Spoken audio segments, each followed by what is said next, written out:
Walang duda, isa na sa mga flip-top legend si Balakid. Simula nang pumasok to sa liga ay talagang game changer yung ginawa niya. Hindi niya sinabayan yung tipikal na laro noon na more on patawa at panlalait sa kalaban. Ipinamalas niya yung dekalidad na lirisismo. Kumbaga sumalungat siya sa alon at gumawa ng sariling daan para mas umangat sa ibang battle MC. At isa siya sa dahilan kung bakit nag-evolve ng sobra yung battle rap ngayon. Ibinahagi niya sa atin ng matitindi at malalalim niyang bara at sigurado maraming MC ang nainspira sa kanya pagdating sa sulatan. Sa flip-top kasi pag sinabing Balakid, matik, papasok agad sa isip natin ay yung malalalim na bara. Totoo naman dahil yun yung estilo na nakasanayan natin sa kanya.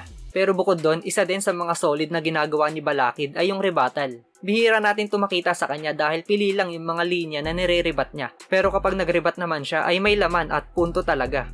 At habang wala pang laban si Balakid at hindi natin alam kung kailan siya babalik, tara at atin munang sariwain ang mga solidong rebuttals ni Balakid sa mga nagdaang laban niya. Pero bago yun like mo muna yung video na to bilang suporta at mag-subscribe sa ating YouTube channel.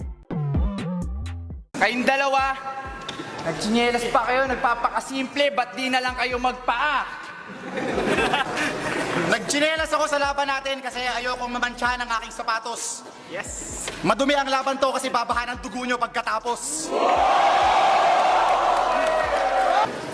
Mahilig ako mag-PC. Sa Dota, I'm the best player. Tong negrong to, nakabag pa, si Dora the Explorer. Oo nga, nakabag ako, walang pakialamanan. Maya-maya dito ko isisilid ng utak mong walang laman. Kaya basta gapo, banok! Noon di makaraos, basta gapo, banok! Kung saan nagsimula, doon din matatapos to, di nyo tanggap! Ako'y mahangin, saksak mo sa dibdib mo! Tong bagong disenyo ng lanseta, tatakyo sa isip ko! Hoy bata, kasasabi mo lang mahangin ka. Pero yung hangin mo, yabang lang, na hindi na maawat. Ako hangin ko, pangwagayway ng watawat. Pagkat tinig ko amihan, ihip ko habagat! Sabi mo, nilait mo. Ang sa amin ay kano. Bakit sa inyo? Negrito? Nagsalamin ka pa. Sakto bagay sa'yo. Pwede kang ipalit sa bubble gang. Ay, palit ka kay Diego. Nagsuot ako ng salamin para makita kita ng malinaw. Kaso tinanggal ko yung lens kasi yung talento mo hindi nakakasilaw. Tapos tinawag mo ako ni Grita, wala akong pakialam. Pangalan mo to kasi sa labang to ako ang number 1. Kapag nagrebat si Balakid, hindi lang niya basta binabalik yung bara dahil bukod sa tinatama niya yung sinasabi ng kalaban, ay para rin niya tong pinapangaralan. Kumbaga, hindi lang to basta pilosopong sagot dahil ginagamitan din niya to ng talino.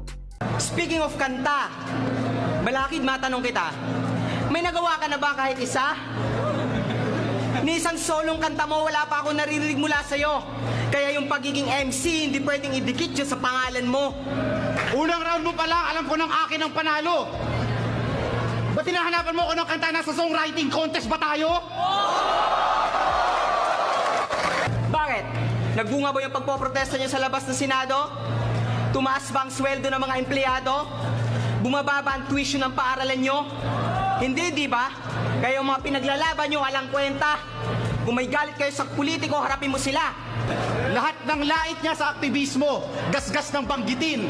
Nakakatawang may Jin sa originality pero walang originality si Jin. Pwede namang mag-ulit ng angulo. Basta yung bars hindi basic. Yung sa'yo kasi sobrang predictable. Ano bang apelido mo, Jin? Nerik? Puro kayo prinsipyo. Bakit? Makakain ba ng sikmura mo yung prinsipyo mo? Ako kumakalam na sikmura ako. Kaya nandito ako, ikaw, kumakalam na ba sikmura mo? Kaya nandito ka, iniwan ng kalsada para sa 100,000 piso? Tapos, yung prinsipyo, hindi daw makakain. Literally, of course. Bobo ka pala eh. Yung prinsipyo nakakain kapag food for thought. Oo, palakol! Kasi empleyado na ako dati, UP graduate ka na nun! Na-promote na lang ako, jobless ka pa rin hanggang ngayon? Hindi ako jobless. Full-time artist ako ngayon. Ayoko kasi maging katulad mo, alipin ng mga kapitalistang Hapon. Ikaw binabarat para magsilbi sa Honda. Ako sinisweldohan para magsilbi ng Honda. Ako'y misulang mangingisdang naghihintay gumalaw ang sinasakyang katig. Na ang ibig sabihin sa pagyanig ay may kung anong pumapalag mula sa ilalim. Pagtambad po tayo sa malaking isda na nagbabadyang ihawin. Balakid, mukhang nagkamali ka ata sa kinakagat mong pain. Kanina, meron siyang iskema tungkol sa pangingisda. Kumanga kayo, pero para sa akin, hindi yung insane. Wala lang sa akin sumira ng pain kasi sanay ako sa pain. Si Balaki daw heavyweight, kaya kailangan lakasan ko bawat punching. Tipong bara sa bara, hindi lang basta makarhyming, kaya skills ko sa boxing, in-apply ko sa rapping, kaya asahan mo ng lahat ng punchline ko magmamarka. Kamao ng uprising. Sa aming dalawa, siya pa raw ang logo ng uprising. Nako, naloko na. Kasi ako, hindi lang logo ng uprising, may hawak na bolo pa. Kadalasan yung nire-rebat niya ay yung malalakas na linya ng kalaban na para sa akin yun naman talaga dapat para mabawasan yung impact nun sa mga hurado. Kumbaga quality over quantity yung rebat na binibitaw niya. Tatapusin ko si Balakid! Igaganti kita! Uwi! Yo, boss ang panat, Balaki, pakinggan o. Sa buhay tournament. Di porket magkabats tayo, close tayo dito. At wag mo akong pauuwiin. At home ako dito.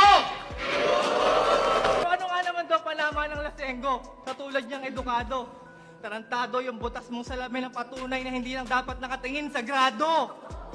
Butas daw yung salamin ko. Pinatunayan mong tanga ka. Yung Daft Punk may helmet. Si MF Doom may maskara. Wala ka nang pakialam sa accessory kapag henyo ang nagdala.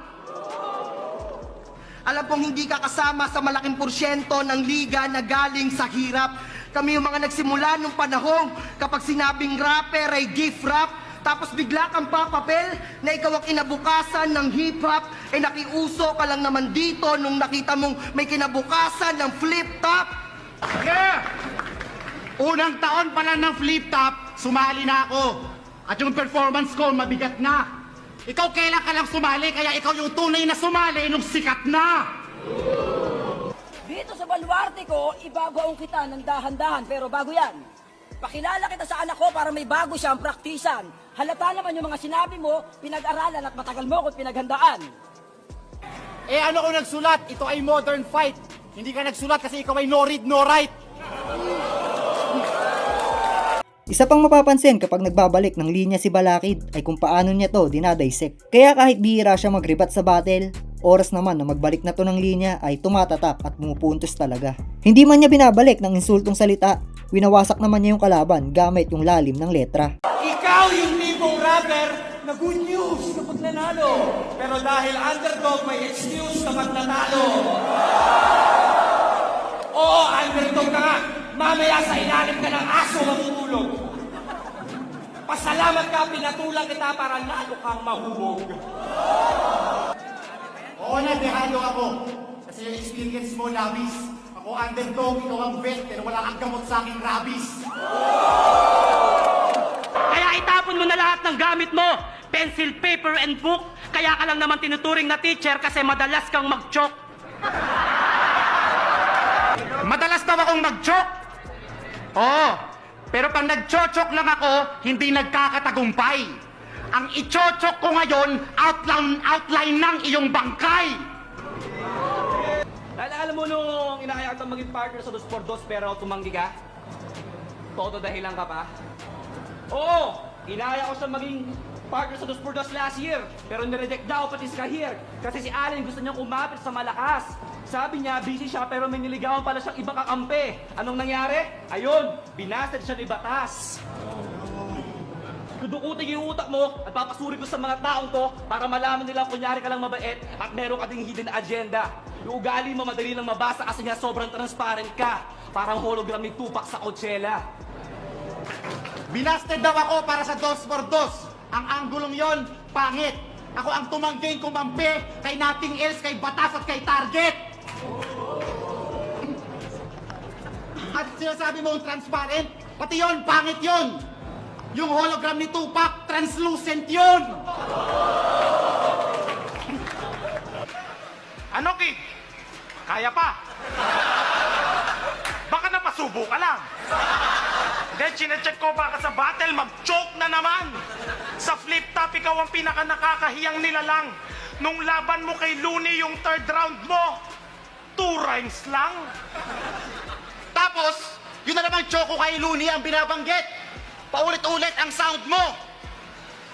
Mas pinag-usapan at mas sikat pa yung pag-choco kaysa sa best rounds mo. Kaya lunod ka!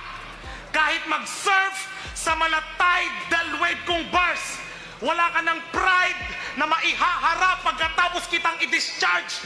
Ngayong gabi, sasabunin kita with matching action. Mararamdaman mo kabaliktaran ng joy kasi tatanggalan kita ng karapatang mag-champion. Ito na ang pinakamalupit sa lahat. Balakid, hindi ka isang alamat. Sa lahat ng pumupuna sa references ko, wag na kayong magpaka-detective. Dahil hindi ako nandito para mambaboy, nandito ako para sa mga bars na educative. Puro simpleng wordplay lang. Pero dahil simple, sensational. Yung bara niya daw, educative, baka educational. Tapos, puro tatak pa ng sabon. Isa na naman, basic na naman. Mabuti pa si Spade, yung sabon may laman. Mga minamahal kong manonood, mga boss, check ko lang kung lahat pa tayo dito, okay pa? Pag tinalo ako ni Balakid, okay lang. Eh pag tinalo ko si Balakid, okay ba? Laban! Sa paglabas mo bilang Pinoy, ako'y may pagtataka. Sinusuportahan mo ba ang pagpaslang sa mga magsasaka? Lakas-lakas pang sumigaw. Akala mo, nager. Kaya ka pa may stocking sa ulo kasi si Pinoy, hold-upper.